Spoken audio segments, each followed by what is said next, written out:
es el conjunto de acciones realizadas previo al acto quirúrgico y sirven o aseguran las condiciones óptimas de confort, de higiene y sobre todo de prevenir las complicaciones posoperatorias. No se trata solamente de ver qué cuidados vamos a darle al paciente antes de la cirugía, sino también poder relacionarlos con el cuidado posoperatorio. Dentro de la preparación quirúrgica, vamos a contemplar los puntos de la preparación física, los exámenes preoperatorios, el consentimiento informado y también la preparación psicológica del paciente. Los objetivos principales de la preparación quirúrgica es, entre otras cosas, garantizar el ayuno del paciente, verificar la identidad, haciéndolo con el procedimiento correcto, según las normas institucionales, evaluar el estado de salud del paciente para advertir si necesitamos estabilizar o corregir algún tipo de parámetros o de enfermedades que puedan en ese momento estar manifestándose. Educar al paciente también, aprovechar este momento para los cuidados posoperatorios y las expectativas que tenga el paciente, fomentando la seguridad emocional, evaluar también los riesgos de las complicaciones quirúrgicas y principalmente las infecciones. Para ello vamos a recordar que las infecciones del sitio quirúrgico constituyen una de las infecciones asociadas al cuidado de la salud más frecuentes y que sobre todo ponen en riesgo a los pacientes y muchas veces llevan a que el procedimiento sea un fracaso. Lo que vemos acá son imágenes de cirugías o pacientes que sufrieron infecciones y que a raíz de ello algunos deben ser reintervenidos. En el caso de esta imagen, donde podemos ver una prótesis de rodilla, lo que vemos es que el paciente tuvo que volver a ser intervenido y fue, digamos, retirada esa prótesis, ¿sí? O sea que la cirugía no tuvo ningún sentido, sino por el contrario.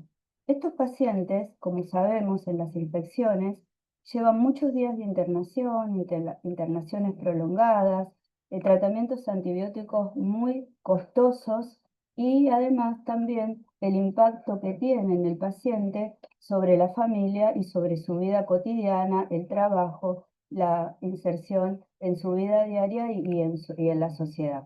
Así que vamos a partir de acá para empezar a ver cuál es o recordar cuál es la importancia de la prevención en el cuidado prequirúrgico. Dentro de las medidas para que esto no suceda o para poder prevenir que esto no suceda, nos encontramos con el lavado de manos, el baño prequirúrgico, el tratamiento del vello, la profilaxis antibiótica y también la curación de las heridas.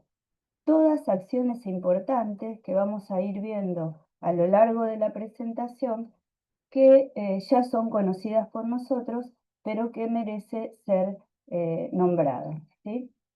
Existen dentro de las infecciones quirúrgicas organizaciones que se ocupan de indicarnos cómo proceder o cuáles son las acciones correctas y cuáles son las que no debemos realizar.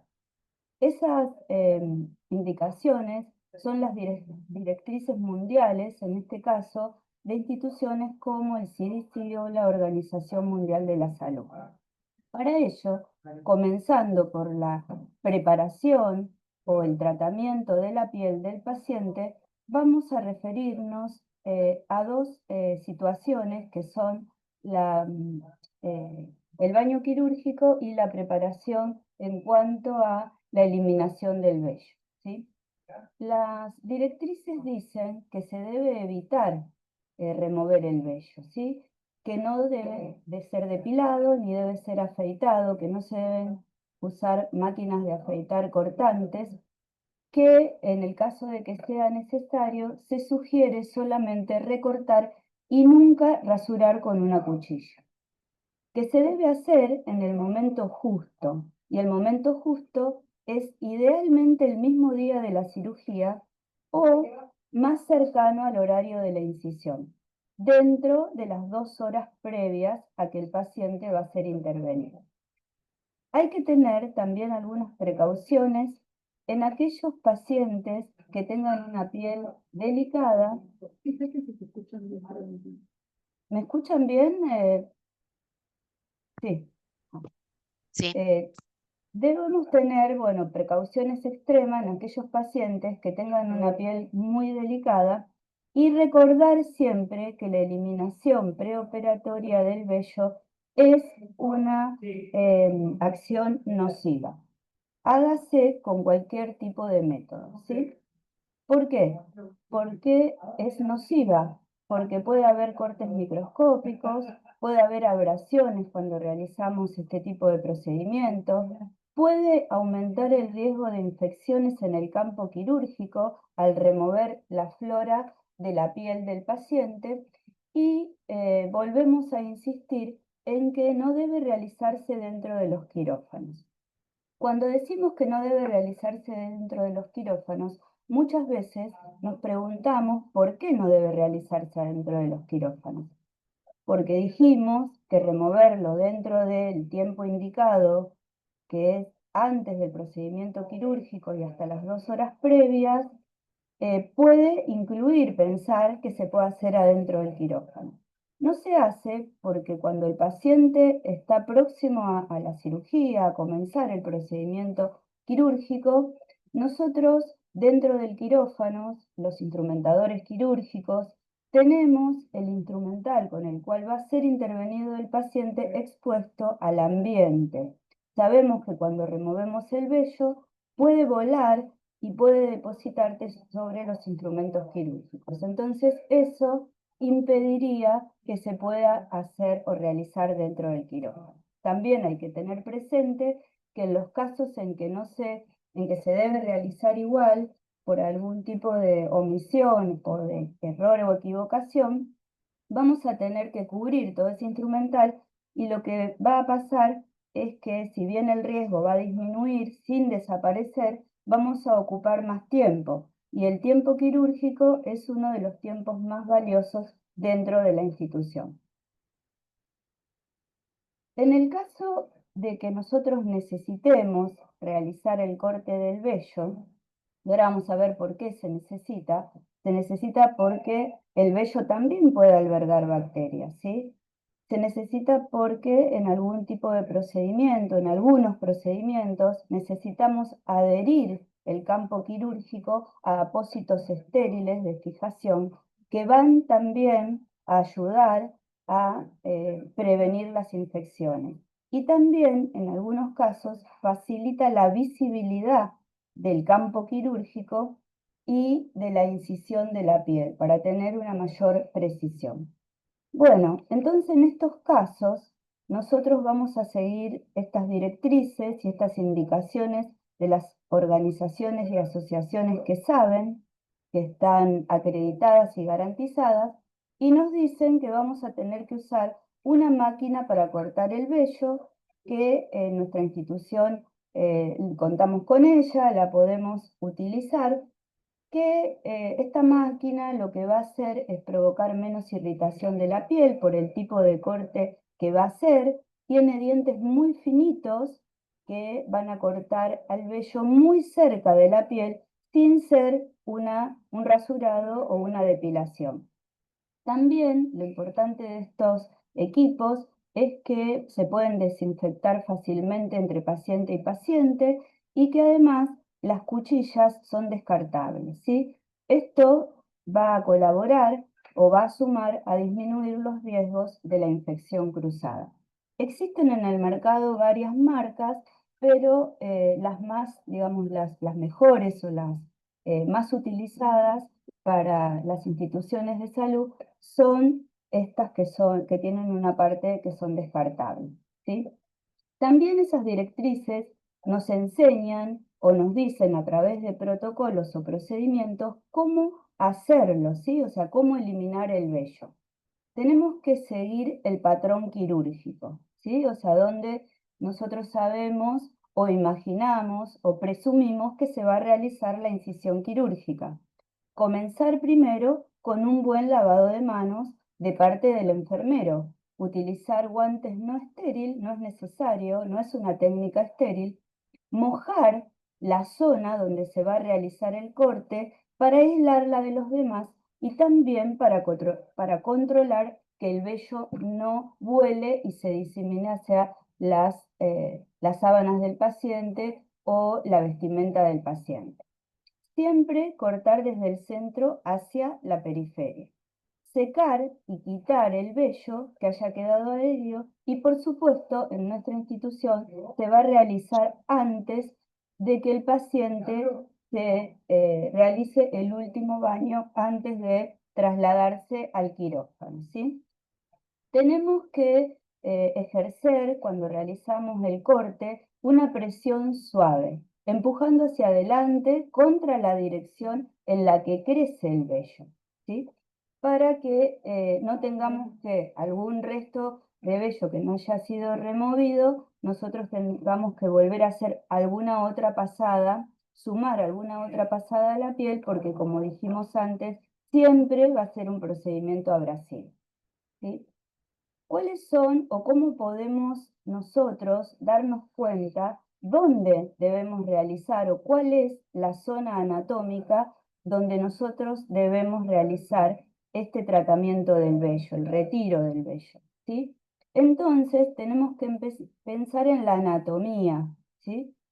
En el caso del cráneo, para la cirugía, para las neurocirugías, en el caso de las cirugías torácicas o toracoabdominales, las cirugías cardíacas, las cirugías abdominales propiamente dichas, las ginecológicas, las extremidades, tanto superiores como inferiores, las piernas, los brazos, los dedos, las cirugías ortopédicas, las cirugías genitales, y las urológicas o ginecológicas. Acá no incluí yo los pacientes pediátricos porque en la mayoría de los pacientes, sobre todo en los neonatos, no vamos a encontrar la necesidad de tener que remover el vello, ¿sí? Excepto que sea una cirugía del cráneo o una neurocirugía, ¿sí? Como verán, en todos los procedimientos tenemos la posibilidad de tener que remover el vello. Entonces siempre consideremos las zonas anatómicas, ¿sí?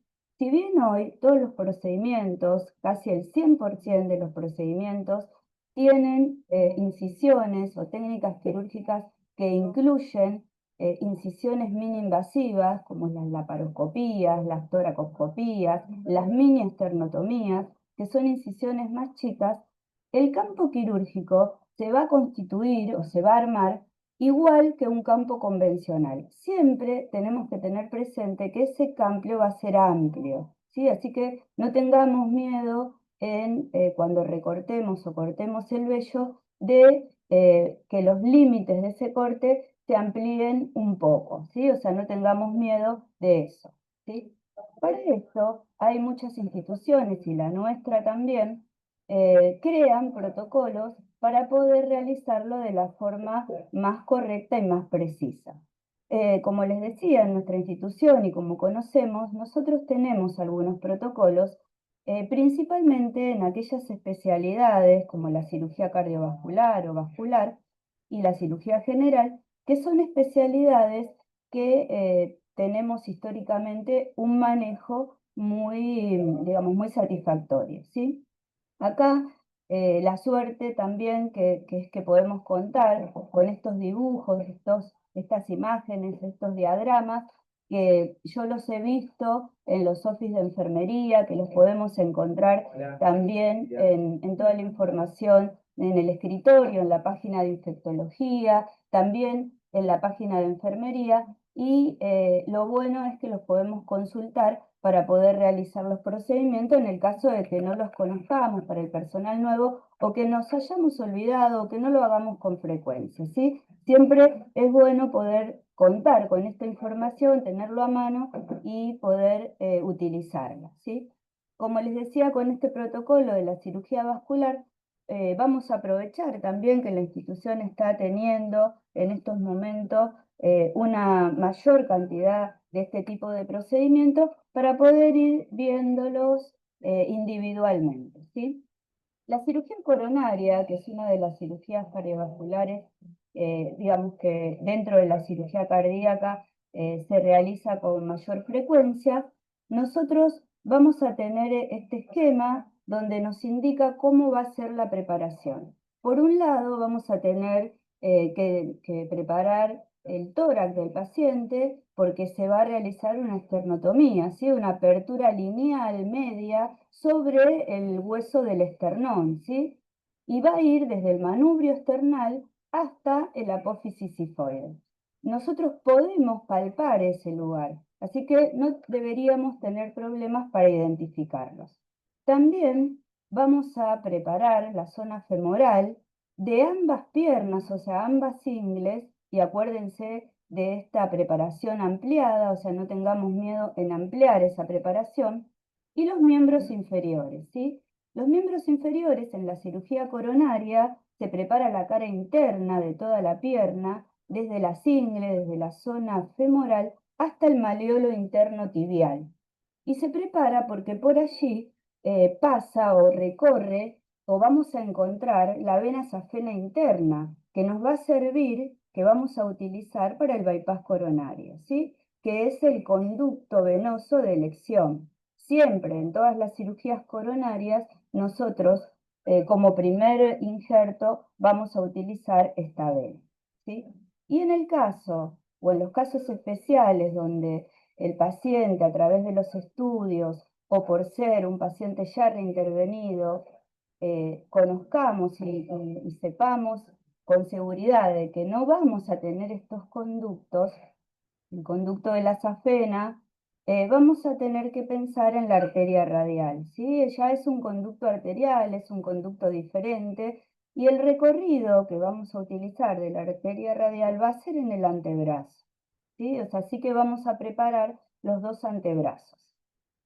Tenemos que tener presente también que en ninguna de estas preparaciones para la cirugía vascular nosotros vamos a incluir los genitales, ¿sí? No tenemos que tocar los genitales, no vamos a recortar el vello genital ni tampoco lo vamos a cortar porque no va a estar incluido dentro del campo quirúrgico. Solamente los genitales van a estar intervenidos con la colocación de la sonda vesical y eso va a ser al comienzo de la cirugía, ¿sí? Así que no vamos a tener inconveniente con esto. Van a ver que en cada diapositiva yo remarqué que no se deben incluir los genitales.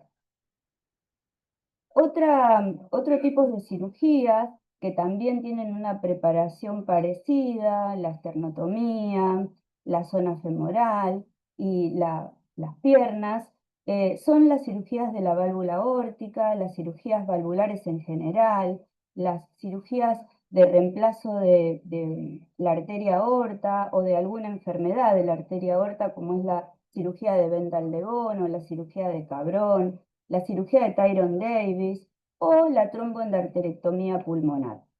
En este caso, la preparación indicada, acordada con el servicio de infectología, es incluir las piernas también, porque estos pacientes, es frecuente en muchos de los casos, también tienen asociada la enfermedad coronaria o en algún momento de la cirugía, como puede ser en la cirugía de la válvula aórtica, nosotros podemos necesitar recurrir a hacer un bypass, ¿sí? Un bypass coronario. También en las cirugías mitrales o en las cirugías tricuspidias, donde vamos a incidir sobre las paredes de las aurículas o de los ventrículos, de acuerdo al acceso, y podemos encontrarnos con lesionar alguna arteria coronaria, ¿sí? Y necesitar este conducto, esta vena safena, y poder convertir la cirugía también o sumarle una cirugía coronaria. Por eso incluimos las piernas también, ¿sí? Y nuevamente no incluir los genitales. En estas imágenes lo que nosotros podemos ver cómo no está presente el vello, cómo fue retirado el vello, y también para que ustedes puedan ver el tema de los genitales que no están incluidos dentro del campo quirúrgico, la parte anterior de todo el recorrido de la vena safena y también la parte del tórax donde se va a realizar la esternotomía. ¿Sí? Quizás con estas imágenes es más fácil entender cuando nosotros tenemos que realizar el procedimiento del retiro del vello. En cuanto a la cirugía vascular periférica de la arteria aorta abdominal, lo que vamos a preparar es el abdomen entre la línea del diafragma y los árculos costales inferiores y también hasta el pubis, ¿sí? Y en la zona femoral también vamos a preparar ambas ingles, ¿sí? Y también nuevamente no incluir los genitales. En la cirugía del bypass femoropopliteo, ya una cirugía propiamente periférica de las arterias periféricas, vamos a preparar la zona femoral por encima de las ingles. Esto nos va a dar la posibilidad de que si tenemos que ingresar al abdomen, lo podemos hacer por esta zona, por este lugar, y también vamos a tener la certeza de que no vamos a tener ahí el vello que nos interfiera en la incisión. En los miembros inferiores vamos a preparar la cara lateral de ambas piernas, el malleolo tibial interno y no incluir los genitales. Contamos con estas fichas o estas planillas para poder documentarla y también es una planilla, es una herramienta que nos sirve de ayuda para poder corroborar que ese procedimiento esté bien realizado. Mi comentario es que cuando nosotros podemos asociar la patología quirúrgica o la indicación quirúrgica, la cirugía, con la anatomía del paciente, con el lugar anatómico del paciente, seguramente no nos vamos a equivocar. Y también tener presente que podemos ir un poquito más allá, ¿sí? Unos 5 centímetros, inclusive hasta unos 10 centímetros más allá del lugar donde se va a realizar el procedimiento. También existen en nuestra institución protocolos de cirugías abdominales que lo que vamos a encontrar, como lo que expliqué anteriormente, son las imágenes, los dibujos, las ilustraciones para los distintos tipos de cirugía, ¿sí? Dentro de las cirugías abdominales vamos a encontrar las cirugías hepáticas, las gastroenterológicas, también las esofágicas.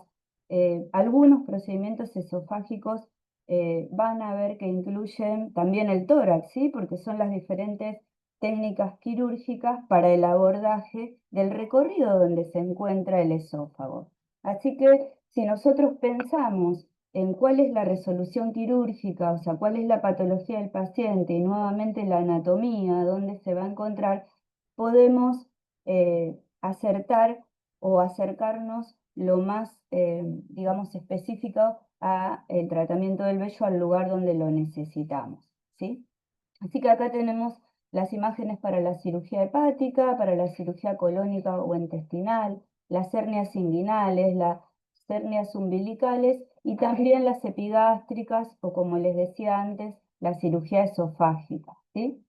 Vuelvo a comentarles que estos procedimientos hoy, la mayoría se hacen por técnicas mini-invasivas, que son pequeñas incisiones para introducir las cámaras, los instrumentos que son mucho más delgados, pero que la preparación no va a diferir, o sea que va a estar correcta igual que en una cirugía convencional, ¿sí? O abierta. Hay otros tipos de procedimientos quirúrgicos que son especiales, ¿sí? En nuestra institución, uno de esos procedimientos, creo que es el único, son las neurocirugías. El equipo de neurocirugías, los cirujanos, el equipo quirúrgico, consideran digamos, la parte psicológica o el factor psicológico del paciente muy importante, ¿sí? Sabemos que en las craniotomías, como hablábamos antes, los pacientes tienen que cortarse o recortarse el cabello. Muchas veces, al desconocer lo que la preparación prequirúrgica incluía cortar todo el cabello, ¿sí? Y los pacientes sufrían por esa pérdida del cabello, tenían algunos signos de pérdida de identidad o sobre todo de belleza en las mujeres o en aquellos pacientes donde valoraban mucho su cabello, ¿sí? Así que el equipo de cirugía de Fundación Favaloro pide y realiza este procedimiento dentro del área quirúrgica, ¿sí? Así que vamos a tener que tener todos estos cuidados que yo les nombré antes, no exponer el instrumental en el mismo lugar donde se va a realizar este procedimiento, ocupar un poco más de tiempo en la preparación intraquirúrgica del paciente, porque los cirujanos lo que hacen es practicar nuevas técnicas para disimular este corte del vello, ¿sí? Del cabello, mejor dicho, ¿sí? Esto lo que hace es ir al lugar con mayor precisión donde se va a hacer la incisión, ¿sí? Y se hacen cortes entre pelos donde, en el lugar donde se va a hacer la incisión, y entonces cuando el pelo se suelta o cuando el pelo se tira para atrás o para adelante, pueden cubrir ese área y el paciente no tiene absolutamente ninguna muestra de que haya sido intervenido o de que le falte cabello, ¿sí? Esto es todo un arte, ¿no? O sea, a veces lleva bastante tiempo hacerlo y a veces se hace pelo por pelo, ¿sí? O sea, se va sacando pelo por pelo hasta que se consigue tener un área para poder realizar la incisión, pero que no interfiera con la parte del, digamos, de la cabeza del paciente restante.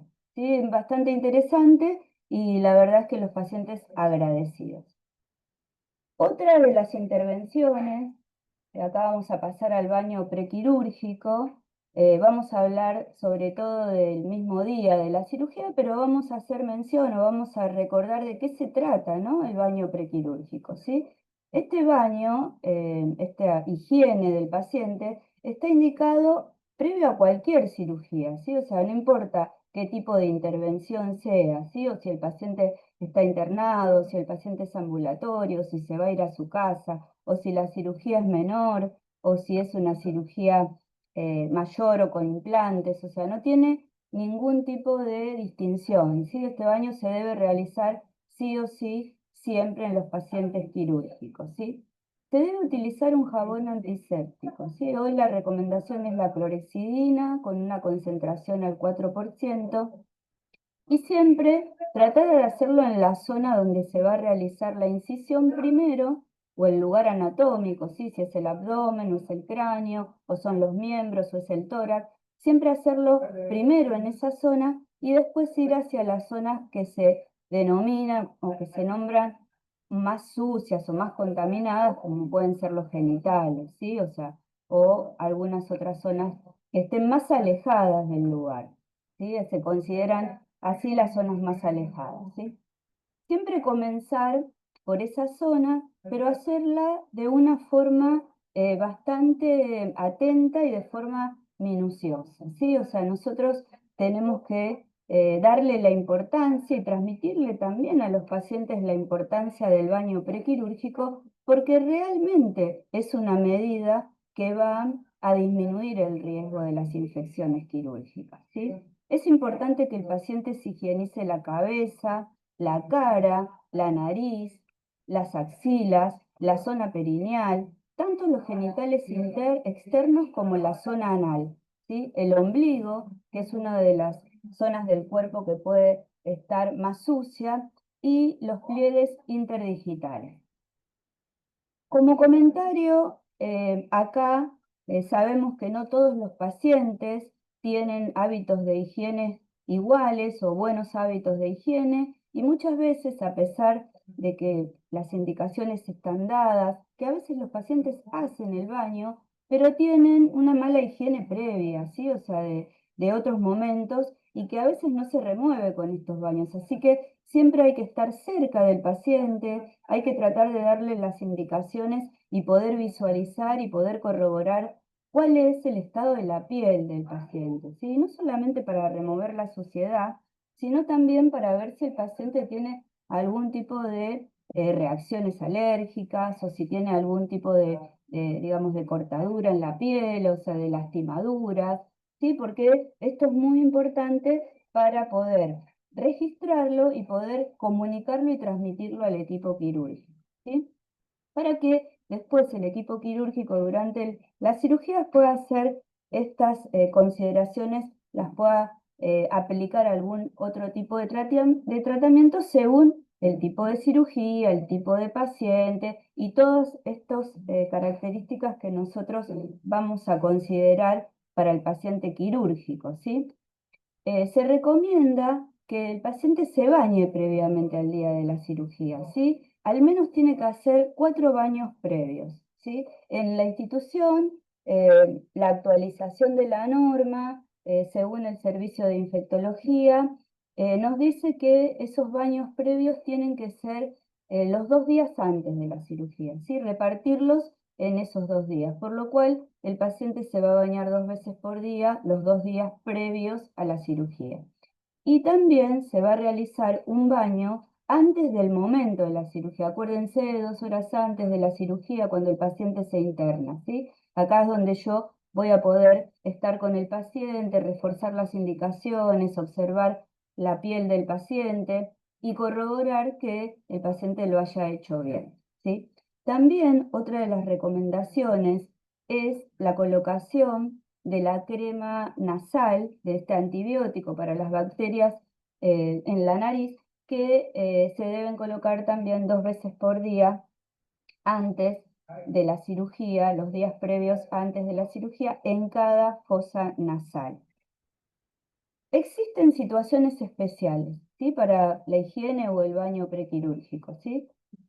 Algunas situaciones especiales, sobre todo en nuestra institución, son aquellas cirugías que requieren la colocación de implantes, ¿sí? O sea, implante significan todos esos materiales que van a quedar adentro del cuerpo del paciente, ¿sí? Puede ser una válvula cardíaca, puede ser un metal, ¿sí? Una prótesis en alguna articulación, puede ser un montón de tipos de implantes, los marcapasos, o sea, es los que más conocimientos tenemos en implantes. En estos casos, los pacientes tienen o requieren de una higiene un poquito más controlada y más reforzada, ¿sí? Los baños deben ser al menos 5, ¿sí? Así que hay que indicarle al paciente que debe bañarse 5 veces los días previos antes de la cirugía, ¿sí? También colocar la mupiricina 2 veces al día en cada fosa nasal por 5 días, y en el caso de la higiene orofaringea, de cirugías que tengan que ver, cirugías de otorrino, por ejemplo, o cirugías de abordaje, de neurocirugías de abordaje por la nariz o por la boca, nosotros lo que les indicamos es que, o vamos a corroborar que la indicación médica sea con enjuagues bucales o con algún tipo de buches, con algún tipo de antibiótico o de soluciones que estén, digamos, indicadas para eso, ¿sí? Dentro de las situaciones especiales también se encuentran las situaciones de las cirugías oftalmológicas, ¿sí? Acá es algo que nosotros tenemos que saber, es que no se debe colocar nada, ¿sí? O sea, los pacientes que van a estar sometidos a una cirugía oftalmológica solamente si es necesario, porque el paciente esté con algún tratamiento previo a la cirugía, vamos a colocar solución fisiológica en los ojos, ¿sí? Pero no vamos a pensar en que con cuál antiséptico o con cuál solución yo voy a hacer los baños, ¿sí? Sí, por supuesto le voy a indicar al paciente que haga su higiene natural o normal antes de concurrir al hospital o de ser intervenido, va a tener que hacer su baño, ¿sí?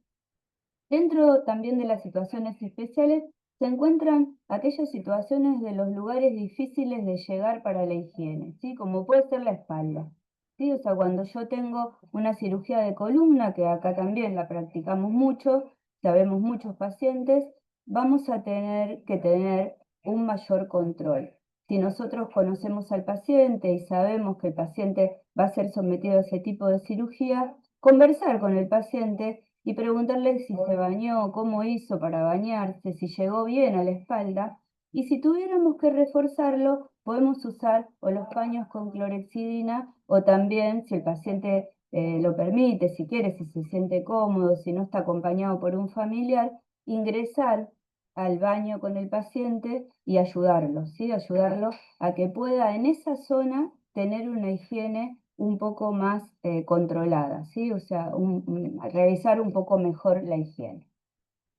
Bueno, estas dos medidas que vimos hasta acá son las medidas más importantes o las primeras medidas que están indicadas para, en la preparación prequirúrgica, prevenir las infecciones, ¿sí? Pero no son las únicas, ¿sí? Son las más importantes, son a las que más le vamos a tener que prestar atención y cumplir, pero no son las únicas, ¿sí? Hay otras medidas, como por ejemplo la ausencia de alhajas, de anillos, los esmaltes de las uñas o el maquillaje, que también son importantes que el día y en el momento de la cirugía el paciente entienda y pueda retirárselo, ¿sí? En el caso de las alhajas, como sabemos, eh, con nosotros el lavado de manos puede interferir, ¿sí? O sea, si yo tengo un paciente que tiene pulseritas de hilo en la muñeca y va a ser sometido a una cirugía cardiovascular donde van a utilizar esos accesos, no va a recibir un lavado correcto, ¿sí? O sea, no, por más que se use las soluciones y todo va a ser diferente, ¿sí? O sea, sabemos que eso va a ser diferente. Si tengo pacientes también que tienen esmalte de uñas o maquillaje, es lo mismo, ¿sí? También hay elementos como elementos metálicos, las joyas y las alhajas generalmente son de metales, ¿sí? O sea, o de acero, o de oro, o de plata, de algún metal. Estos metales pueden interferir en el uso de máquinas o de artefactos quirúrgicos, ¿sí? Sobre todo aquellos artefactos eléctricos, ¿sí? Ahora vamos a ver la situación del electrobisturí, ¿sí? Así que nosotros tenemos que revisar también al paciente, indicarle que debe retirarse estas alhajas y por qué, ¿sí? O sea, no solamente porque se puedan enganchar y puedan hacer que las manos del paciente o que el cuello del paciente esté en riesgo, sino también, y que cause lesiones, sino también para que no contamine la zona de la cirugía, ¿sí? Así que asegurar la correcta aplicación de estos procedimientos, como por ejemplo el uso de esos instrumentos que vamos a ver ahora, minimizan el riesgo de la interferencia con la monitorización del paciente, en el caso del electrocardiograma también, o con la contaminación, ¿sí? El equipo que vamos a utilizar en todos los procedimientos, que es el electrobisturí, para utilizar este equipo de electrobisturí, que es un equipo que lo que va a producir es hemostasia en aquellos tejidos donde se incidan para poder realizar los procedimientos, tienen una relación, interfieren en el circuito con los metales, ¿sí? O sea, estos equipos lo que hacen cuando interfiere es generar quemaduras, ¿sí? O quizás algunos de ustedes hayan podido tener pacientes donde hayan visto quemaduras con electrobisturí, ¿sí? Todo esto sucede si no se utiliza en forma segura, ¿sí? Si nosotros también tenemos que pensar que el uso de estos equipos tienen manuales y tienen procedimientos que indican cuál debe ser su uso. Pero para que ustedes sepan cómo interfieren los metales, ¿sí? O sea, el electrobisturí es energía, ¿sí? La energía se transforma en calor, ¿sí? El calor es el que va a producir la hemostasia o la quemadura de ese vaso o de ese tejido que tenga ese vaso para que no sangre, ¿sí? O sea, para que no salga la sangre del vaso. Para eso nosotros vamos a utilizar este calor que vamos a impartir sobre los tejidos, tiene un circuito que tiene un electrodo de retorno, ¿sí? Esta energía que va a ingresar tiene que retornar a través de un circuito, a través de una plancha o una placa que se va a colocar siempre lo más cerca de la incisión del paciente. ¿Para qué? Para que cuando se imparte la energía rápidamente llegue a ese electrodo y vuelva a su circuito y no queme al paciente. Si yo tengo algún elemento metálico, ¿sí? O sea, un anillo, una pulsera o un aro, puede pasar que esa energía en vez de ir a este electrodo de retorno en el recorrido, se encuentre con ese metal y descargue en ese metal y ahí se va a producir la quemadura, ¿sí? Entonces, para que se entienda por qué no podemos dejar ni un anillo, ni una pulsera, ni la medallita colgada o en la mano que me da seguridad, o sea, siempre explicarle al paciente, también podemos permitir que el paciente lo lleve al quirófano y que hacernos responsable, tenemos todas las normas y los certificados y las planillas para después poder entregárselo a la familia o también poder entregárselo al equipo quirúrgico para que se lo devuelva al paciente, pero siempre tener presente esto, ¿sí? ¿Por qué no podemos tener? ¿Qué pasa cuando tenemos esos pacientes que tienen alguna joya que no se puede retirar, ¿sí? Anillos que no se pueden retirar, y a veces esas joyas, esos anillos son la alianza de matrimonio y no quieren, o sea, y tienen, digamos, una negación a hacerlo. Poder explicarle al paciente esto, que va a sufrir una quemadura, ¿sí? Y después también tener presente que muchas veces podemos retirarlos con algunas técnicas que existen para retirar los anillos, sobre todo, sin necesidad de tener que cortarlos, ¿sí? Pero en el caso de que tengamos que cortarlos, recuerden que siempre es mejor hacerlo en la habitación del paciente, en la preparación prequirúrgico y no hacerlo en el quirófano, ¿sí? Porque el paciente puede estar más contenido por su familia y también porque podemos obtener los elementos para cortarlo más fácilmente, ¿sí? O sea, llamar a mantenimiento, buscar un alicate, todo lo que ya sabemos, ¿sí? Así que retirar cualquier tipo de joya metálica es una indicación, ¿sí? Y en cualquier lugar del cuerpo, o sea, acuérdense o pensemos en que eh, también están los piercing, ¿sí? O sea, que se colocan también en cualquier lugar del cuerpo y que pueden estar escondidos o que a veces los pacientes hasta se olvidan, ¿sí? Porque tenemos que, no lo tienen en cuenta porque tenemos que estar con el paciente mirándolo o inspeccionándolo, ¿sí? Otra de los materiales que tenemos que retirar son las dentaduras postizas, fijas o móviles, ¿sí? O sea, cualquiera de las dos. Estos sabemos que pueden interferir en la vía aérea o en la vía digestiva, ¿sí? También se pueden, en la intubación del paciente, se pueden romper, ¿sí? Se pueden fracturar, ¿sí? Y pueden dañar a los tejidos de la boca, ¿sí? Y también lo que pueden pasar es que uno lastime la boca, pero también que se vayan al estómago o que se vayan al árbol respiratorio y vamos a tener un accidente, ¿sí? Y por otro lado, van a asegurar la buena higiene bucal, ¿sí? Del paciente, sobre todo en el postquirúrgico. En el caso de los lentes de contacto, vamos a tener que retirarlos siempre, previenen el daño ocular, o sea, las úlceras de córnea, muchas veces los pacientes también no saben que tienen que sacarse los lentes de contacto y también pueden estos lentes de contacto, aunque se protegen los ojos durante el proceso anestésico, pueden producir infecciones, ¿sí? Tenerlos mucho tiempo sin la lubricación correspondiente del ojo y pueden estar no tan cuidados y entonces pueden producir infecciones. Así que también hay que retirarlos, ¿sí?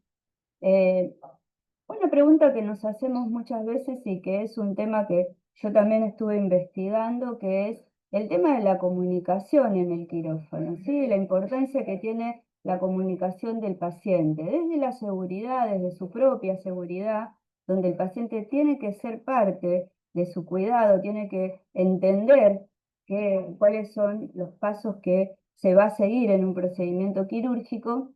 Y entonces preguntamos o nos preguntamos si el paciente puede ir al quirófano con audífonos, ¿sí? Sí, el paciente puede ir al quirófano con audífonos. Sí, es recomendable que el paciente esté comunicado, ¿sí? A veces las normas o los procedimientos de las instituciones, por cuidar digamos, ese equipo, porque sabemos que son caros y que además el paciente lo va a necesitar mucho más en el posquirúrgico y después para seguir su vida cotidiana, tenemos o ponemos normas que dicen que no debe ir al quirófano, ¿sí? Ver a un paciente incomunicado en el quirófano, donde no tenemos la posibilidad de que nos lea los labios o de hacer gestos, porque el personal de quirófano está cubierto con el barbijo, con la protección ocular, con las cofias, con los camisolines, o sea, para el paciente son todos iguales, ¿sí? Los pacientes que son hipoacúsicos buscan alguna forma de comunicarse, ¿sí? Entonces, si los pacientes tienen audífono, deben ir al quirófano con el audífono, debe existir algún procedimiento o algún protocolo para después cuidar ese equipo y que vuelva, o para conservarlo y después colocárselo al paciente cuando el paciente se despierte, ¿sí? Inmediatamente cuando se despierte. Se pueden utilizar entonces hasta el momento de la anestesia. Después no lo va a necesitar y también estos equipos pueden interferir con otros equipos eléctricos del quirófano, ¿sí? Pero aseguran la comunicación con el equipo quirúrgico y la participación y también la comprensión del paciente, ¿sí? O sea, esta ansiedad, este miedo que tenemos todos los pacientes que alguna vez ingresamos a un quirófano, poder también darle la tranquilidad al personal del quirófano que entendimos lo que nos están diciendo, ¿sí? Como pacientes, que entendimos, que sabemos qué es lo que nos están diciendo o qué nos va a pasar, ¿sí? Los pacientes a veces no entienden, entonces es muy importante.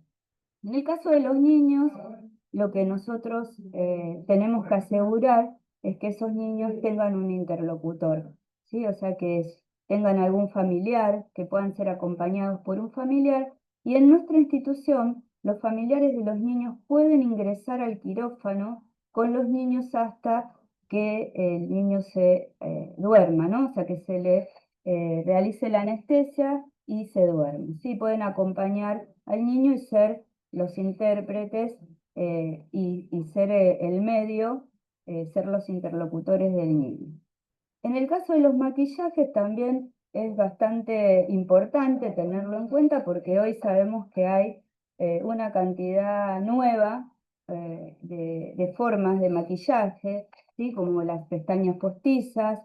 Siempre tenemos que indicarle, si bien estas son indicaciones previas al día de la cirugía, podemos también advertirle al paciente o comentarle al paciente que por ejemplo, las pestañas postizas pueden lastimar al ojo, ¿sí? En un procedimiento quirúrgico, y tratar de retirar toda, el maquillaje de la piel, primero por la contaminación, para que no haya ningún riesgo de infección, pero también porque puede hacer interferencia con otros procedimientos o con otros medicamentos, ¿sí? La aplicación de otros medicamentos pueden hacer que la piel se irrite de una forma diferente o que se irrite simplemente, ¿sí? Y esa irritación hay que interpretarla después, ¿sí? En un paciente que está anestesiado, en un paciente que recibe una solución antiséptica con colorante, ¿sí? O sea, no es tan fácil. Y también en la accesibilidad que nosotros tenemos a la cara del paciente, ¿sí? Porque es uno de los pocos lugares donde nosotros podemos visualizar los signos de comportamiento hemodinámico, de comportamiento del paciente, ¿sí? Del estado del paciente, ¿sí? Por eso no tenemos que permitir que el paciente vaya al quirófano con ningún tipo de maquillaje. En el caso de las uñas, sabemos que también eh, las, eh, los esmaltes hoy sintéticos que pueden ser permanentes, esto que hablábamos de las nuevas técnicas de, digamos, de maquillaje para las uñas, pueden interferir. Sí, están totalmente prohibidos, acá sí están totalmente prohibidos, ¿sí? ¿Por qué? Por un lado, porque interfieren en la saturación de oxígeno, pues sabemos que los dedales del oxímetro van a colocarse generalmente en los dedos de la mano, ¿sí? Y no vamos a tener esa posibilidad porque interfieren. También por la higiene, ¿no? La higiene del paciente, de las uñas del paciente. Piensen que después de la cirugía el paciente lo primero que va a hacer es ir con sus manos al lugar donde le va a doler o donde va a sentir que fue intervenido, ¿sí? Entonces tenemos que mantener las uñas que estén limpias. Inclusive es hasta indicarle al paciente si se puede cepillar las uñas. Sí, es muy importante remover la suciedad de las uñas, ¿sí? Porque si no, estas bacterias que van a estar ahí pueden dificultar el lavado de manos y también pueden dificultar las infecciones, ¿sí? O sea, pueden poner en riesgo al paciente. Así que no uñas de acrílico, engañan en la medición del oxígeno de la sangre, ningún tipo de esmalte, tenemos que tener las uñas y las manos limpias, ¿sí? Sin nada, ¿sí? Otro elemento que también los pacientes pueden querer llevar al quirófano, como dijimos antes, en el caso de las neurocirugías, pueden ser las pelucas, ¿sí? Hay muchos pacientes que tienen pelucas, que tienen alopecia por diferentes razones, ya sea porque se encuentran en tratamientos o otras, y las pelucas son material muy combustible, ¿sí? Puede pasar esto que ustedes ven acá puede pasar. Se puede incendiar con el uso del electrobisturí, acuérdense que es calor a alta temperatura, y es un riesgo para el ambiente quirúrgico, no solamente para el paciente, ¿sí? Piensen que en ese lugar hay una cantidad de gases importantes que, si bien están todas las medidas de circuitos cerrados, ventilación, es un lugar altamente inflamable, ¿sí? Y si alguna chispa del electrobisturí incendia una peluca, va a ser un accidente grave, ¿sí? Así que hay que siempre, a veces uno no le pregunta al paciente, algunas pelucas son muy parecidas al cabello, y los pacientes también, muchas veces, esos pacientes que tienen esas pelucas, lo ocultan, no quieren decirlo. Si uno no se lo menciona, no lo saben, ¿sí? Entonces hay que indagar en todos esos aspectos. Bueno, saliendo un poco digamos, de la preparación de la piel o del tratamiento de la piel del paciente, vamos a ir a otros aspectos como es el ayuno del paciente, ¿sí? Sabemos que la seguridad de tener el estómago vacío la da el ayuno, ¿sí? Estas 8 horas para sólidos y 2 horas para líquidos claros, ¿sí? Siempre tener presente que son líquidos claros, porque a veces el paciente dice, me tomé un yogur bebible porque pensaban que era líquido y que era claro, ¿sí? O sea, no, son solamente té, agua. En este caso, yo aconsejo siempre tratar de acotar, ¿sí? O sea, no darle muchas posibilidades al paciente que no sean necesarias, por supuesto, ¿no? Eh, si tiene que ingerir alguna medicación antes de la cirugía, 2 horas antes de la cirugía, lo puede hacer con algún, digamos, con un poco de agua o con algún poco de té, ¿sí? En el caso de los niños es diferente, porque quizás uno sí tenga que recurrir a algún tipo de jugos o algún tipo de bebidas que si bien no tengan, digamos, azúcar, pero que puedan tener un gusto, ¿sí? Para poder sostener el ayuno, porque a veces no es fácil en los niños, ¿sí?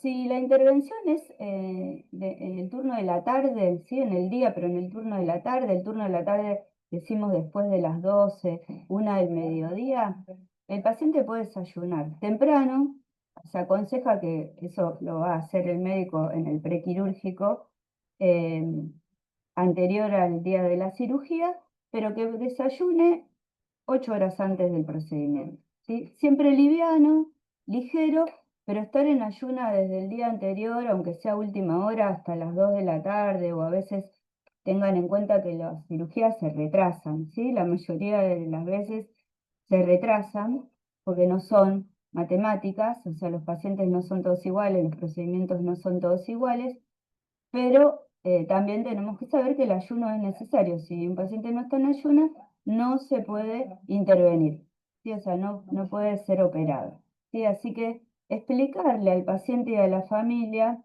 la restricción de los alimentos y de los líquidos antes de la cirugía, ¿sí? Explicarles por qué y cuánto es el tiempo, ¿sí? Porque a veces dicen, me tengo que tomar una medicación y el paciente se lo toma con 10 centímetros o con 250 centímetros, un vaso, se toma un vaso entero. A veces los pacientes llegan al quirófano y le preguntan, investigan si está en ayuna, no tomó nada, absolutamente nada, y dice, sí, me tomé un tecito, y algunos dicen, no, yo me tomé un té con leche, o sea, cuando ya digamos, este líquido se convierte en un líquido compuesto, no se puede esperar menos de 8 horas, ¿sí? O sea, sí que hay que tenerlo presente porque eso también retrasa la cirugía del paciente y de otros pacientes también, ¿sí?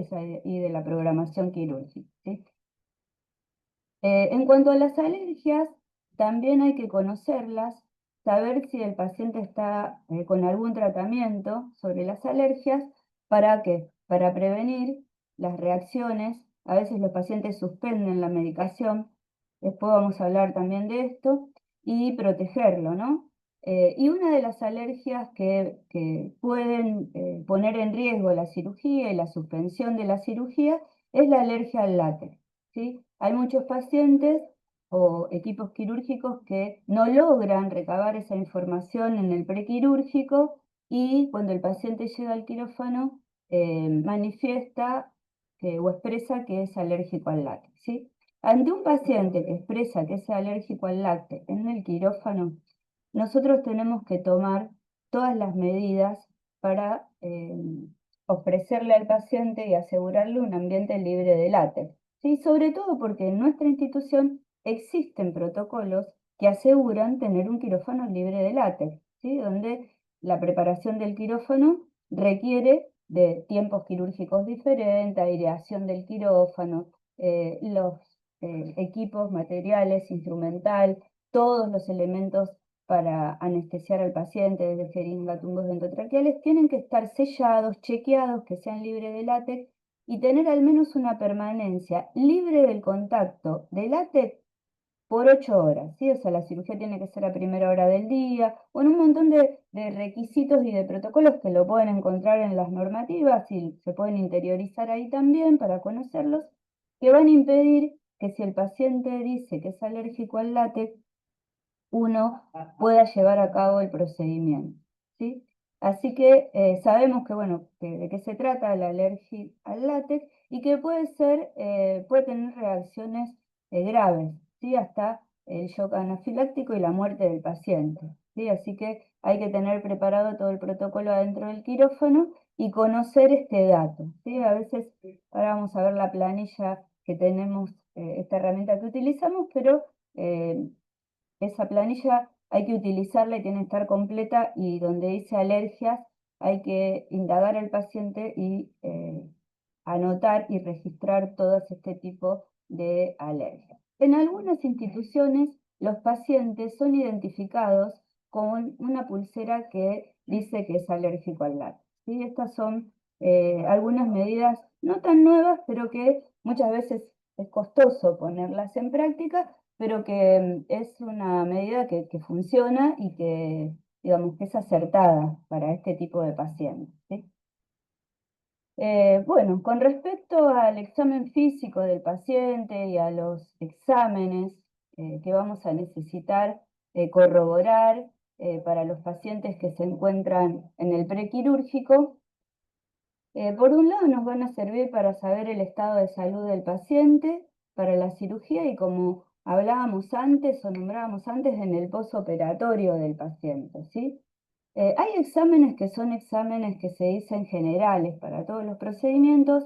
Muchos de ellos hoy están en desuso porque realmente no son exámenes que nos muestren parámetros o nos demuestren con sus parámetros que van a servir para el procedimiento quirúrgico. Algunos nos sorprenden porque todavía los seguimos utilizando, pero esto es a modo informativo para que ustedes sepan que, por ejemplo, la radiografía de tórax no es un examen que sea relevante, excepto que el paciente tenga una enfermedad pulmonar o que el paciente esté cursando alguna enfermedad pulmonar y entonces se haga digamos, por un examen de diagnóstico, ¿sí? Pero no para un procedimiento quirúrgico, ¿sí?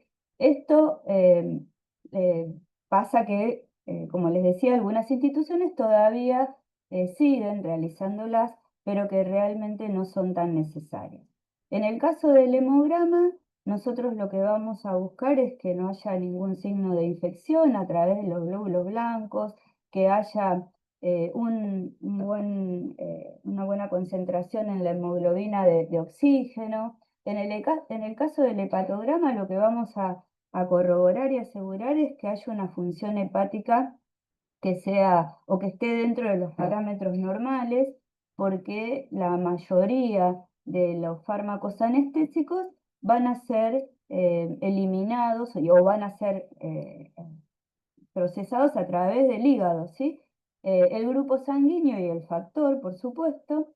En el caso de la coagulación, si el paciente está en tratamiento con anticoagulantes, hay que seguir las indicaciones médicas. Acá también se cree que los pacientes que están anticoagulados, todos los pacientes deben suspender la anticoagulación, ¿sí? Y realmente hoy no es así. Sí hay muchos anticoagulantes orales o parenterales, y todos son diferentes, ¿sí? O sea, o actúan sobre las plaquetas o actúan sobre el coágulo, ¿sí? Entonces hay que seguir las indicaciones médicas y también las institucionales, ¿sí? O sea, no pasarlo por alto, pero corroborar que esto haya sido visto por el equipo quirúrgico antes de la cirugía y preguntarle al paciente si la indicación dice eso, que se suspenda, si lo hizo o si no lo hizo, ¿sí? Y en el caso de que esto, digamos, no haya sido cumplido, o sea, chequearlo y consultarlo con el médico de internación, ¿sí? Con el médico del piso. También hay otros exámenes, como algunas serologías. Hoy las serologías tampoco se piden en todos los pacientes, excepto que haya algún tipo de, digamos, de indicación precisa, como puede ser la de la hepatitis. Tampoco se piden los exámenes de embarazo, pero en algunos grupos digamos, de pacientes pueden ser importantes y algunos específicos como pueden ser la función tiroidea. ¿Sí? Esos son los exámenes que se chequean o que chequeamos en una primera instancia en el quirófano, ¿sí? Y las imágenes sí son, digamos, exámenes que no pueden faltar, nunca pueden faltar las imágenes si fueron tomadas para el paciente, como las resonancias, las ecografías o las tomografías, porque más allá de que nos dan una precisión de la patología del paciente, hoy con las nuevas tecnologías como son las impresiones 3D o 4D o las cirugías de 3D también o mini-invasivas, nos van a servir para reconstruir espacios, órganos, implantes, ¿sí? Entonces, si no tenemos las imágenes que nos van a dar las medidas con precisión, no solo la localización, sino las medidas del órgano o del tejido afectado, la cirugía no se va a poder realizar, ¿sí? Así que siempre tener presente, a veces los pacientes hoy, sobre todo los pacientes, no llevan las imágenes impresas, ¿sí? Porque o están en un portal o las tienen en en un pendrive o en un CD, pero sí que las tengan, ¿sí? O a veces se las dan al equipo quirúrgico, ¿sí? Y nosotros no sabemos, no podemos corroborar eso en el momento de la cirugía o del prequirúrgico, ¿sí? Entonces exigir también hacernos que no sea, digamos, habitual esto, o sea, chequear las imágenes, ¿sí? Siempre tener eso presente. Con respecto a la medicación que el paciente o está en tratamiento o ya está tomando o está recibiendo, o las nuevas medicaciones. Vamos a poner especial énfasis en que no suspenda ninguna medicación. Ya hablamos de los anticoagulantes, pero la medicación, por ejemplo, los antihipertensivos, cualquier tipo de medicación no se debe suspender. Si nunca se debe suspender, excepto que el médico lo haya indicado. Sí, eso va a estar en la historia clínica. La inmunización contra el tétanos, la vacuna contra el tétanos, si el paciente no tiene el esquema completo, si está incompleto, debería ser advertido en la última visita, ¿sí? Pero si eso no sucedió y el paciente dice, no se preocupen, tiene 7 días durante el proceso quirúrgico para poder realizar. No hace falta que se la coloque en el quirófano. Si se puede hacer, si uno puede instrumentar los medios para hacerlo, mejor. Pero sabemos que es una medicación costosa y que muchas veces sus financiadores o sus prepagas o obras sociales no las reconoce y las tiene que poner la institución, ¿sí? O sea, tiene que dársela a la institución, ¿sí? En cuanto a la premedicación, no todos los pacientes reciben premedicación prequirúrgica. La premedicación prequirúrgica es medicación sobre todo para tratar el estado del paciente, el estado de ánimo, la ansiedad, el estrés, ¿sí? Para que el paciente esté más tranquilo, esté, digamos, más controlado, porque sabemos también que esa situación va a impactar en otros parámetros del paciente, ¿sí? En otras enfermedades. Así que bueno, hay que tener presente eso. Y los fármacos para la preparación del paciente, como pueden ser las preparaciones del intestino o algunas angiografías, bueno, algún tipo de órgano que necesita alguna preparación específica con colorantes o con evacuantes, que tengo que conocer cómo se administran y chequear o que se haya administrado o administrarla en el momento, ¿sí? Y siempre registrar esto. Bueno, de esto nosotros no nos vamos a olvidar, pero sí tener que registrarlo porque después el paciente va al quirófano, sí va al área quirúrgica y en el área quirúrgica el personal que lo reciba va a corroborar todo esto y va a buscar esta seguridad, ¿sí? O sea, este registro de que se le haya administrado según la indicación médica al paciente. Otro documento o otro, digamos, elemento necesario para que se lleve a cabo el procedimiento quirúrgico es el consentimiento informado, ¿sí? El consentimiento informado en la Argentina es un derecho para el paciente y también para las instituciones, ¿sí? Está regido bajo la ley 26.529 y lo que establece es que debe estar pactado el procedimiento quirúrgico entre el paciente y el médico y que eso se va a dar a través de una firma de ese documento de ambas partes, ¿sí? Esto va a proteger tanto al paciente, pero también al equipo quirúrgico, al médico que va a realizar el procedimiento y a la institución, ¿sí? En el caso de que el paciente no esté, digamos, capacitado porque esté inconsciente o porque no esté, o porque no entienda, ¿sí? O sea, que su conciencia no permita que el paciente lo firme porque lo tiene que entender, lo que vamos a necesitar es que alguien, un tutor, alguien de su familia, en el caso de los niños, van a ser sus padres, ¿sí? Sus progenitores o aquel que esté a cargo del familiar, haya comprendido y pueda dar, digamos, su autorización firmando el documento para que se lleve a cabo la intervención quirúrgica. Y este documento tiene algunos requisitos, ¿sí? Algunos requisitos que son legales, ¿sí? O sea, que tiene que contener ese documento, como la fecha, el lugar, ¿sí? O sea, a veces nos preguntamos, la cirugía se suspende, se hace dentro de 3 meses, se hace dentro de un año. Bueno, tienen una fecha de vencimiento esos documentos, ¿sí? Si la cirugía no se llevó a cabo hasta 3 meses aproximadamente, ¿sí? Se puede utilizar el mismo consentimiento, ¿sí?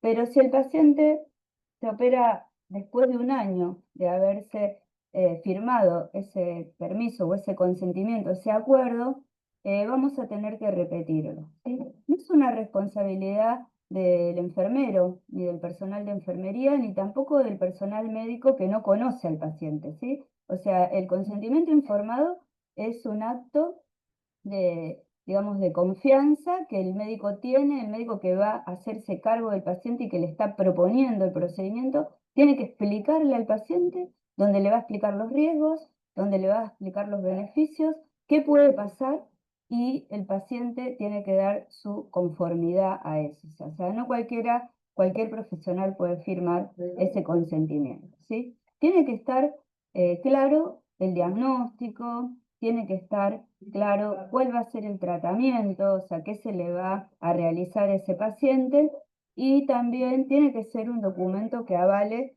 que se está realizando en la institución, ¿sí? Con membrete de la institución, o sea, a veces yo sé que tenemos un montón de consentimientos, hay un lugar donde podemos buscar y si vamos a buscar van a ver que hay consentimiento para todo, pero siempre tratar de, bueno, que el paciente venga el día de la internación con su consentimiento y que esté firmado por ambas partes, que tenga la fecha y todo lo que hablamos recién. Y sobre todo que comprenda, ¿sí?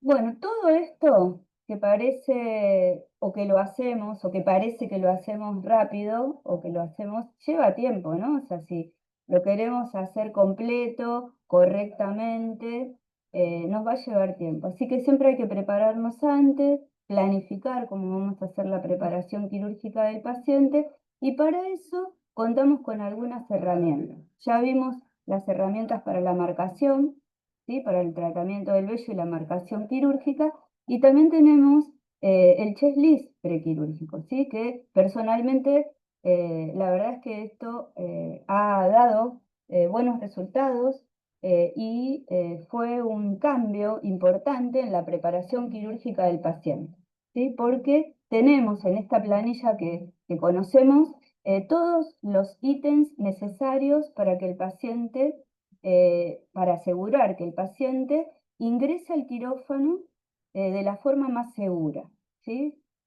También esto va acompañado con esta otra planilla que en algunos casos nosotros vamos a utilizar para poder marcar el sitio quirúrgico, ¿sí? Es algo, un complemento más, sobre todo en aquellos lugares difíciles, ¿sí? Donde nosotros no podemos hacer una marca en esa, digamos, en esta planilla sobre un miembro o sobre una parte del cuerpo, ¿sí? Como pueden ser los ojos, la boca o algún órgano interno que no esté, digamos, que no podamos marcarlo en esta planilla, ¿sí? Estas herramientas son herramientas de seguridad, ¿sí? Que aseguran la comunicación con el equipo de salud. Piensen que el personal que recibe al paciente va a tener esta herramienta para poder corroborar todos estos puntos que nosotros le preparamos con el paciente y que aseguramos que estaban correctos, ¿sí? Ayudan en la preparación quirúrgica, ¿sí? En la garantía de la preparación quirúrgica. Organizan la preparación quirúrgica, ¿sí? Nos organizan, porque si nosotros tenemos esta lista al lado, podemos ir paso por paso, tildando y viendo y planificando con cuál sigo, ¿sí? O sea, con cuál ítem sigo, con cuál aspecto de la preparación sigo, ¿sí? Y sin duda que mejoran la seguridad del paciente, que es uno de los objetivos que nosotros nos habíamos propuesto en esta preparación quirúrgica, ¿sí? Bueno, a modo de resumen o para recordar estas recomendaciones generales, tenemos que saber que el paciente se tiene que presentar en admisión en la mesa de entrada por lo menos 2 horas antes del procedimiento, ¿sí? Quirúrgico, de la hora que está programada la cirugía, ¿sí? Que debe concurrir acompañado con una persona que lo va a poder ayudar, que va a ser responsable después de su internación, ¿sí? Que van a compartir la comunicación y la información del equipo quirúrgico, del equipo médico, nuestra, de los enfermeros que vamos a prepararlo y que le vamos a dar la educación que va a necesitar, y de los trámites que pueden ser también los administrativos que muchas veces requieren de esa persona, ¿sí? Debe traer su documentación de identidad, ¿sí? Para acreditar su identidad. El carnet de la obra social, la autorización, el ayuno, como dijimos antes, sin ayuno el paciente no puede ser intervenido, la preparación indicada por el médico, no solamente el baño prequirúrgico, pero sí es importante, ¿sí? Que sea el baño también, pero va a ser toda esta preparación que hablamos antes, los estudios, la importancia ya la vimos, de las imágenes, del estado, de los análisis de laboratorio para saber el estado actual, y de si tiene indicado radiografía de tórax o electrocardiograma. Y también reforzar a la familia, informarle, indicarle cuál es el lugar donde va a esperar y cuáles son los horarios de visita. ¿Sí? También vamos a tener que hacer esa intervención y esa educación, ¿sí? En cuanto a la preparación psicológica del paciente, que no nos vamos a olvidar de esto porque la vamos a ir compartiendo y la vamos a ir haciendo todo el tiempo, nosotros tenemos que disminuir aquellas emociones negativas que tienen casi todos los pacientes quirúrgicos, ¿sí? A pesar de que sabemos que una intervención quirúrgica va a ser, digamos, para nuestra salud, muchas veces la única solución que tengamos o el único tratamiento y que va a ser para mejorarnos, las emociones negativas ante el miedo, ante lo desconocido, siempre están, ¿sí? Uno siempre piensa en lo negativo, ¿sí? Así que darle la información clara, concisa, sobre lo que le van a hacer, eso va a ayudar a que disminuya esta emoción negativa o estos síntomas, contestarle todo lo que el paciente necesite saber, ¿sí? Abordar esas preocupaciones del paciente. Si podemos ayudar a relajarse al paciente, a veces le damos algunas indicaciones como la forma de sentarse, cómo respirar, ¿sí? Como las técnicas que conocemos para relajación. Tener un diálogo con el paciente, aunque a veces es muy poco el tiempo y quizás a lo mejor tampoco después vamos a estar en su posoperatorio, conocerlo al paciente, mostrar interés, que el paciente sienta que estamos, que nosotros estamos atendiéndolo y que estamos interesados en su tratamiento. También asegurar la comunicación entre el paciente y el equipo médico. A veces los pacientes dicen o expresan que se olvidaron de decirle al médico cierta situación o cierto síntoma o algo que le está sucediendo, y entonces nosotros podemos ser el medio para la comunicación.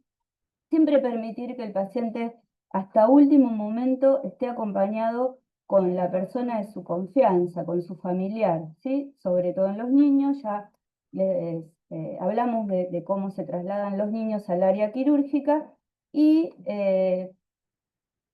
permitir o asegurar que el paciente tenga la preparación correcta para ser intervenido también va a ser una tranquilidad para el paciente, ¿sí? O sea, si nosotros atendemos todas las necesidades de la preparación, el paciente va a estar seguramente más tranquilo.